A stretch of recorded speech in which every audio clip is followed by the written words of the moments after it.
Yolanda Salas, académica e investigadora. Sus obras de carácter histórico, sesudas y acuciosas, llegaron al libro por el curioso camino de las fuentes orales, la literatura oral, la voz con significado y peso propios. Mi primer trabajo fue en el Instituto Nacional de Folclore con Luis Felipe Ramón y Rivera, que hoy lo recuerdo con grata memoria. Y allí empecé a penetrar más esa narrativa oral. Me di cuenta que no era un simple anecdotario, que no eran simples leyendas, sino que había una estructura mental, que había una estructura cultural allí. Y que de los cuentos pasé a ese relato y a esa narrativa diaria, cotidiana, en donde la historia está siempre presente, porque mucho se dice que nuestros pueblos no tienen memoria, que nuestros pueblos han borrado la historia, y no. Nuestros pueblos tienen mucha historia, narran todos los días sobre su historia, sobre la historia pasada, y me interesaba recuperar esa historia, recuperar los héroes, para ver cómo esos héroes estaban siendo recordados y cómo se había configurado una conciencia colectiva alrededor de esos héroes. Manuel Piar es uno de sus desvelos, y ya lo sabemos, no es fácil desvelar ni develar los velos de un alma trágica, valerosa y arrojada, a quien la historia sigue tratando con cierta distancia. Piar es un personaje muy controversial, entonces las voces que recuperan a Piar son múltiples y a veces están en controversia, pero lo interesante es ver cómo en una comunidad en la región de Guayana se habla de Piar, se habla de Bolívar, las voces están en controversia, pero pueden convivir.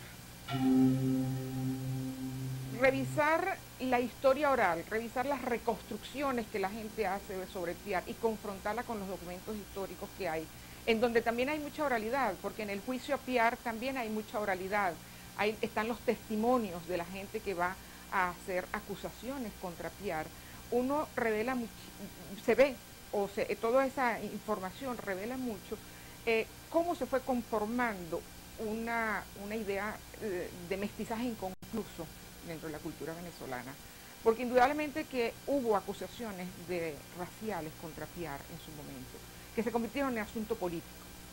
Entonces, Piar es, bajo una óptica positivista como la que nos da Tavera Costa, no es el mestizo ni es el pardo peligroso, sino es un personaje blanco, como lo describe Tavera Costa, caucásico, de ojos azules, que tenía méritos suficientes para ser un héroe, y reivindica la memoria de Piar sobre un blanqueamiento. Entonces tú vas viendo allí cómo esa idea de conformación de mestizaje va pasando por diferentes estadios, que te va reflejando también un poco lo que ha sido nuestra cultura y nuestra visión de mestizaje. Detrás de esos hombres y sus decisiones, ¿qué escondían los misterios del alma? Los afectos nacidos en el salón de baile o en el terreno de la batalla. Se vislumbra un país muy inquieto, muy revoltoso, en el sentido de que está perdiendo una república, que viene Piar y hace la estrategia acertada y llama a Bolívar para que tome el mando y le entrega el mando, pero entonces de una vez alrededor de Piar y alrededor de Bolívar se tejen una serie de intrigas. En esa suerte de disputas y de intrigas entre diferentes héroes, por eso yo te digo que hay una confrontación política bien interesante, surgen acusaciones y entonces no se ve el afecto o no queda el afecto allí, ¿no? Bolívar obviamente tiene que nombrar un juicio de guerra para que el proceso de acusación contra Piar tenga y quede a la posteridad, quede para la posteridad una serie de documentos que después nos toca juzgar a nosotros. Y ahí es donde en esa serie de documentos uno puede reconstruir que lo racial se convirtió en político, en un asunto político, ¿no? Y eso hay que entenderlo, pues, porque se estaban configurando esferas de poder, ¿no?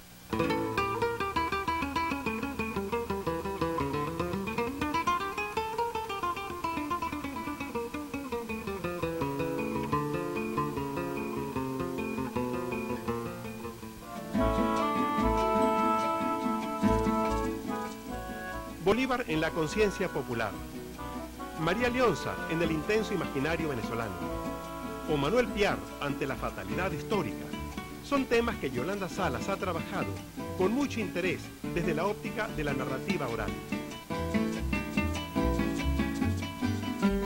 Decidí que había que hacer la historia, o sea, la biografía de los espíritus, es decir, cómo los espíritus narraban una historia y cómo esa historia estaba de alguna manera construyendo espacios de identidad y de cultura en el imaginario religioso. Y por supuesto que ahí está la corte bolivariana, está también la corte de los indígenas, la corte africana, y todos ellos van construyendo espacios de identidad, de cultura y de historia.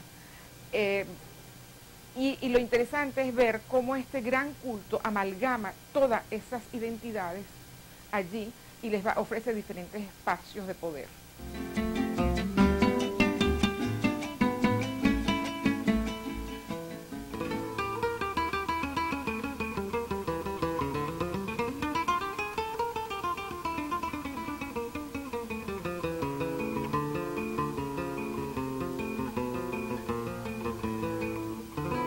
Yolanda Salas es merideña, pariente de don Mariano, y por ello cabría preguntarle por qué usted no se ha interesado en el estudio de esas figuras cimeras del pensamiento merideño. Mira, vamos a hacer un poquito de biografía. Es que Mariano es de la familia, Mariano Picón Salas somos familia, y había en mi familia obviamente un gran culto por Mariano.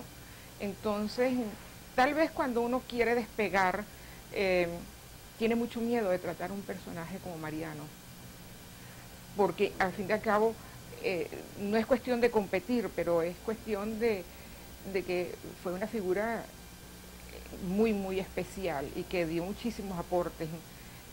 Y a lo mejor de vuelta ahora, después de muchos años, yo creo que uno puede tener la madurez para superar esos miedos y poder abordar el personaje de Mariano Picón Salas con